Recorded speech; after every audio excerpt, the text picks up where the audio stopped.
So hi guys, ito guys, Shibi Equinox na naman tayo. Yan. White Shibi Equinox. Shibi Equinox. So guys, ang papalitan natin ito guys ay papakita natin sa inyo. Papalitan natin OPS. So yung OPS guys is oil pressure switch sensor, ayan. So at saka dalawang auto sensor. Yan, dalawang auto sensor. Yan. So tinanggalan natin guys. Ay, hindi pa natin natanggal pero binuksan na natin, ayan. Behind sa ano guys, behind sa starter. Ayan yung starter, ayun siya. So ayan siya guys, nandyan. Malabo yata. So ayun, yan, nandyan siya guys. Ilalim niyang starter na yan. Yan. Diyan sa starter yung isa yung knock sensor, yung isa. Ito knock sensor. So ito. Ito na sa pinakailalim nandito. Ayan. So tanggal muna tayo ng mga connection ng starter guys para hindi tayo mahirapan. So ayan guys. Dito na lang natin ilagay yung camera guys para hindi naman kasi natin nalagay ng tama. Ayan, nahulog na. So ganyan na lang natin guys. Ganyan na lang natin kung ano magawa dyan. Ayan. So ilagay ko ng camera yung cellphone guys. Ayan. Ilagay mo. Ayan. So dito tayo gagawin guys. Medyo hindi makita ninyo guys pero ano na. So magpalit tayo ng OPS.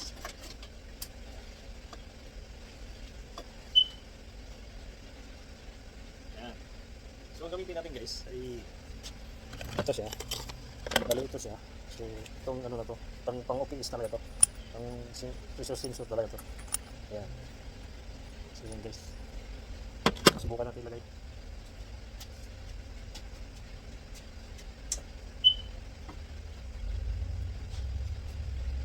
Pag nagpalit kayo nito guys, kung halimbawa kayo lang magpalit, siguraduhin nyo na nakatanggal yung battery kasi mag-i-spark yung starter.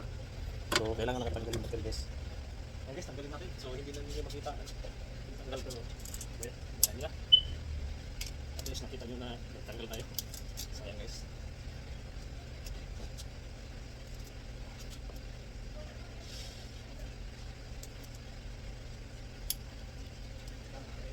Ayan.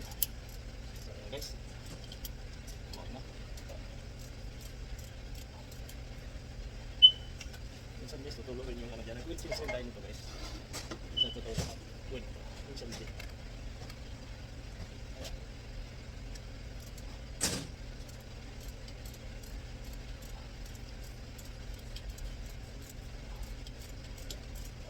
Yes. It's okay? Okay. So, ayan guys, yung chikano na ginawa yun sa labas. Click daw ulit. So ayan guys, natanggalan natin. Pagkita natin sa inyo. Ayan siya guys, oh. Ayan. So, ito yung luma. Ito yung bago. So, ito yung bago guys. Ito yung luma. Yung luma guys, walang washer. Dito ang bago meron.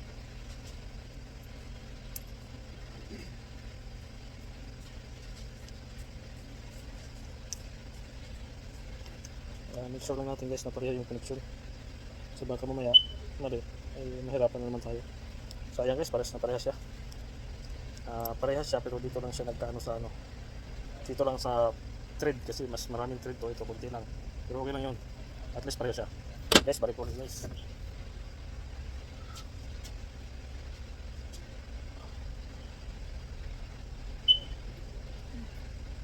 Pagbalik naman ito, kailangan kailangan lagay mo sa butas muna bago mo lagyan kuha ko live guys, sambay. Nasagod na naman yung natin.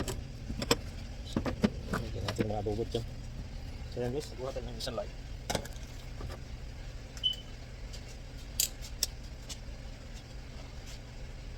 Ayun, nandun pa rin yung guys, may washer para siya, naiwan lang. Anak walang washer. So kailangan natin tanggalin yun. Hindi kasi pwede mag-double, bigli kasi kung mag-double. So kailangan natin sulit yung washer na yun guys. Tanggal siya.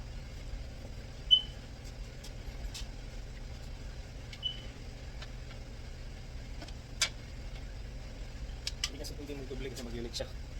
Mag-double.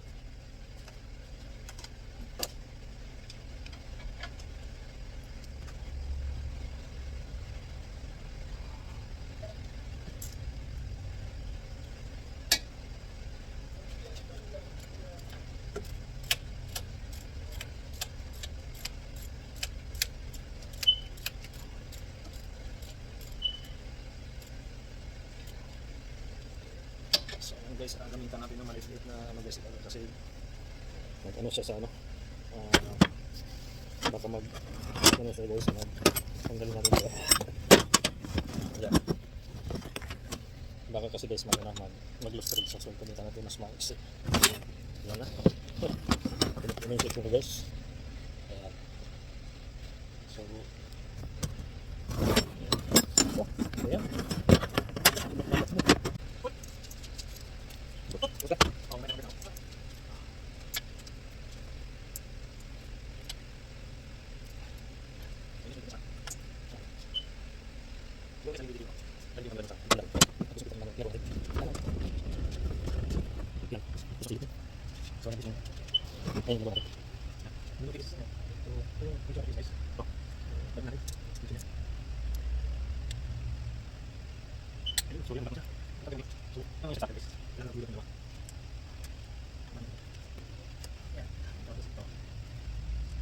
So yan guys, kailangan nakatuloy yan sila. Kailangan kasama sila. Balik na natin ang ano guys. Balik na natin ang nut niya. So ayan, tumakbo na naman yung ano natin. Sinabi na natin, tumakbo na naman. So ayan guys. Tumakbo na naman yung ano natin. So ayan guys, kailangan natin higpitan yung ano ng starter.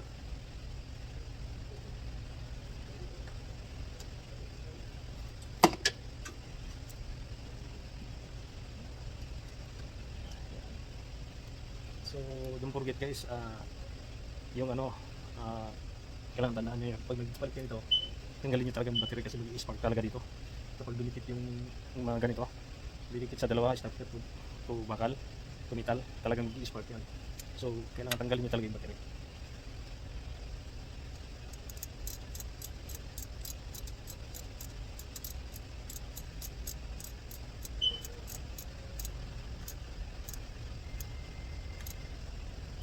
Tapos pag nag-higpit kayo dito sa connection ng starter guys, andahan lang kasi mapupuntil yan.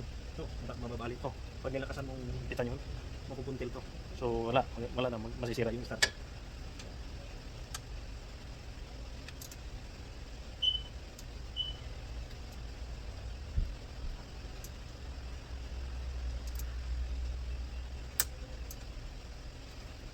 So, kailangan tama yung higpit.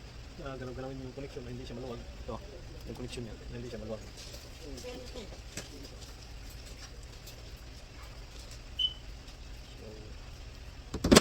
So ayan guys, balik na natin yung connection sa ano, starter. Ito, may connection kasi sa guys, so kailangan yung balik.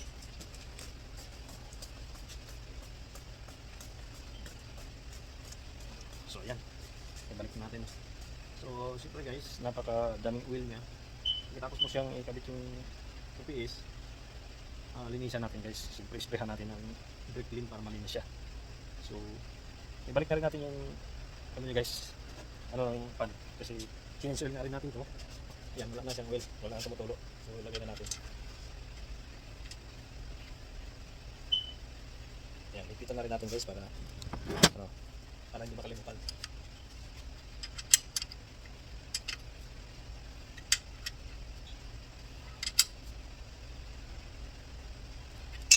Pag-higpit rin itong ano guys, kailangan hindi rin masyadong mahigpit masyado guys kasi baka masisira yung thread ng ano, wheel pan.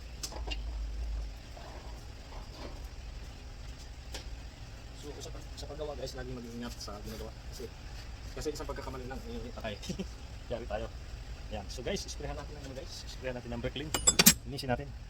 So atras natin ng konti guys kasi baka mano yung cellphone natin. Yan. So sprayhan natin guys.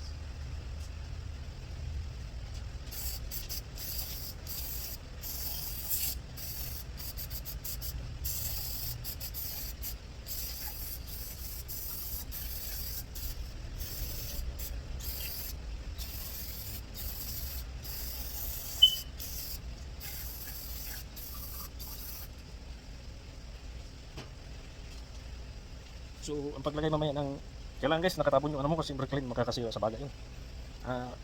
Guys, pagkatapos nating nalinisan to, so hindi ko na ipapakita sa inyo yung paglalagay natin ng oil.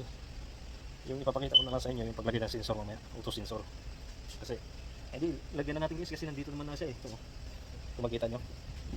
Ayan siya, ito. Ayan, di ko lang kung nakita nyo. Ito, auto sensor to. So, lipat natin guys. Kaya, makita nyo. Siguro, ano lang natin dyan. Okay. Ayan. So, ito yung auto sensor guys. Ayan, may bago tayong auto sensor. Ayan natin lagay. So, sabi natin yung cellphone natin. So, ayan. Ito yung auto sensor guys. Ito yung isa. Kunin tayo mga ilaw natin.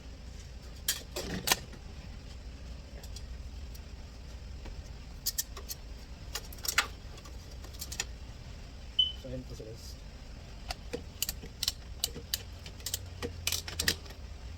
Tutok natin itong isang ilaw guys sa kanya. So, ayan guys. Ito yung auto sensor. Ayan. Kapit natin yung isa guys kasi pag mag-break na kasi ako guys. Mag-break na kasi ako. Kain muna tayo. So, pagbalik ko mamaya, kumalit tayo itong ano. Nasa cellphone yung isa guys. Ayan natin, balik natin ito. Palitan natin yung dami. So ayan, ito yung tama guys, ito yung isa.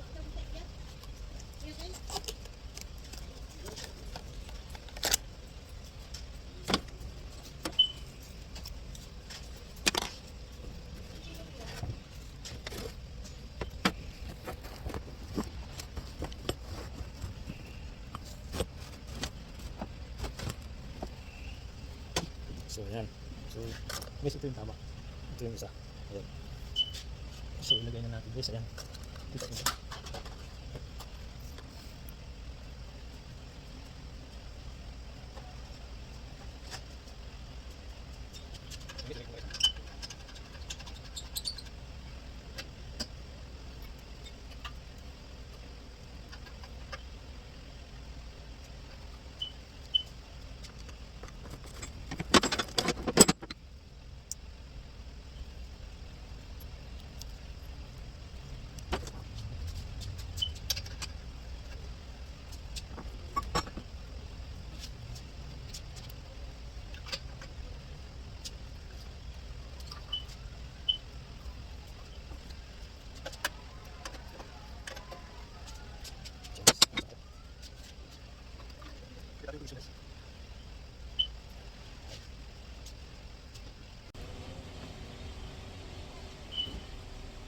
Ayan guys, nakabit na natin yung auto sensor dito sa taas. Ito yung auto sensor.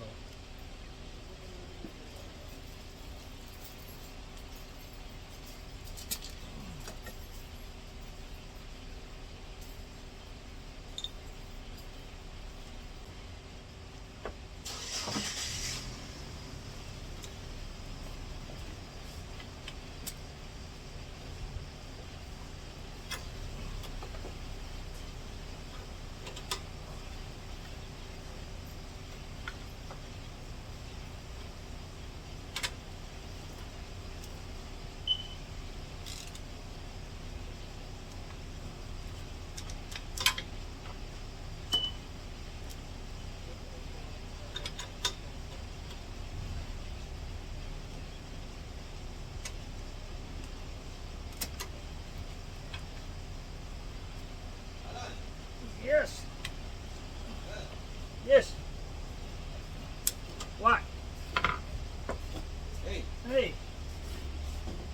Kurt calling me. He said, "Come." Always calling me. Why?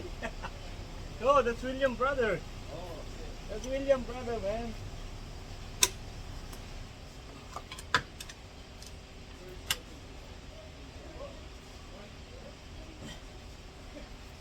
So, ayan guys. Masikip na.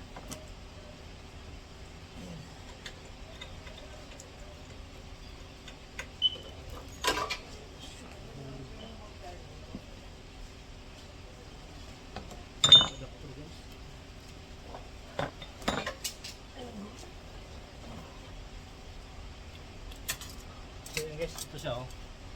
Ayan. Ito yung connection. So guys, ang auto sensor guys, minsan napakahirap lang yun. Lalo na pag mga BM, Mercedes, napakahirap niya. Kasi nakatago yung mga ano niya guys. Ito, nasa yung kanina dun sa baba. Saka ito, sa front. So guys, balik na natin yung mga cover guys. Ayan.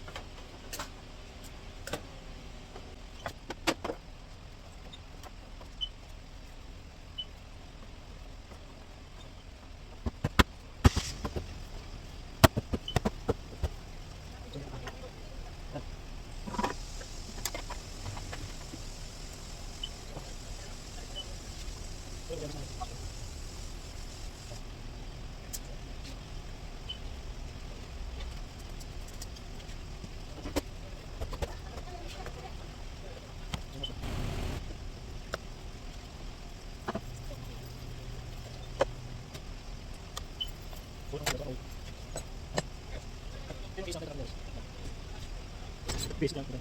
Full stop. Yan yung masama. Iwan lagi. Iwan lagi.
Okay, yung adapter na nilagay natin doon sa ano guys, may singaw. So, Monday, palitan natin ang ano. Yeah, medyo maano yung tunog niya. Pero maganda na yung ano niya. So, ayan. So guys, hanggang dito lang at least tapos na tayo. Ayan guys, okay na guys. Guys, thank you for watching. Kailangan pa natin i-drive to sa Monday. Kasi kailangan ng smog. Kaya nga ni-repair natin yung mga ano kasi kailangan niyang smog. So, please subscribe to the channel. Ayan, nakagawa na naman tayo ng auto sensor at saka OPS. Ayan. So, ayan guys, thank you for watching. Hanggang dito lang. Bye-bye. Palabas na guys, 5 na. Bye.